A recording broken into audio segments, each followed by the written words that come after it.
தல அஜித்தோட 59வது திரைப்படத்தின் ஃபர்ஸ்ட் லுக் மற்றும் டைட்டிலை நேற்று ட்விட்டரில் வெளியிட்டாங்கப்பா. வெளியிட்டதுலேருந்து இன்னைக்கு வரைக்கும் நம்ம தலை தான் ட்விட்டரில் ட்ரெண்டிங். தமிழ் சேனல் உங்களை அன்போடு வரவேற்கிறது. பிங்க் திரைப்படத்தோட அதிகாரப்பூர்வமான ரீமேக்காக வெளியாகும் இந்த திரைப்படத்துக்கு நேர்கொண்ட பார்வை அப்படின்னு டைட்டில் வச்சுருக்காங்க. இந்த டைட்டில் பாரதியார் அவர்களுடைய கவிதையான நிமிர்ந்த நன்னடையும் நேர்கொண்ட பார்வையும் நிலத்தில் யாருக்கும் அஞ்சாத நெறிகளும் திமிர்ந்த ஞானச்செருக்கும் இருப்பதால் செம்மை மாதர் திரும்புவதில்லையாம் அப்படிங்கிற பாடல் வரிகளில் உள்ள ஒரு வரியை எடுத்து வச்சுருக்காங்க.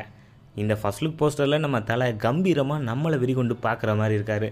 விசுவாசம் படத்தில் உள்ள கெட்டப்பை கொஞ்சம் மாற்றி இந்த கதைக்கு ஏற்ற மாதிரி மீசையெல்லாம் ட்ரிம் பண்ணி வச்சுருக்காங்க. ஃபர்ஸ்ட் லுக் விட போகிறோம், டைட்டில் விட போகிறோம்னு எந்த ஒரு அறிவிப்புமே இல்லாமல் இந்த போஸ்டர் ரிலீஸ் பண்ணிட்டாங்க. இதனால் ரசிகர்கள் எல்லாமே பயங்கர ஷாக் ஆகிட்டாங்க.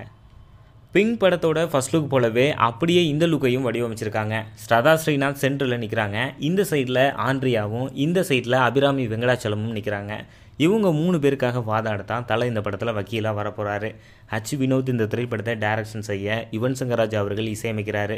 இந்த ஃபர்ஸ்ட் லுக்கை பற்றின உங்களுடைய கருத்துக்களை மறக்காமல் கீழே உள்ள கமெண்ட் பாக்ஸில் பதிவு பண்ணுங்கள். 10க்கு எத்தனை மார்க் இந்த ஃபர்ஸ்ட் லுக்கு கொடுக்கலாம் அப்படிங்கிறதையும் நீங்கள் கீழே உள்ள கமெண்ட் பாக்ஸில் போஸ்ட் பண்ணுங்கள். மேலும் இது போன்ற தமிழ் சினிமா செய்திகளுக்கு சப்ஸ்கிரைப் பண்ணுங்கள் உங்கள் தமிழ் சேனல்.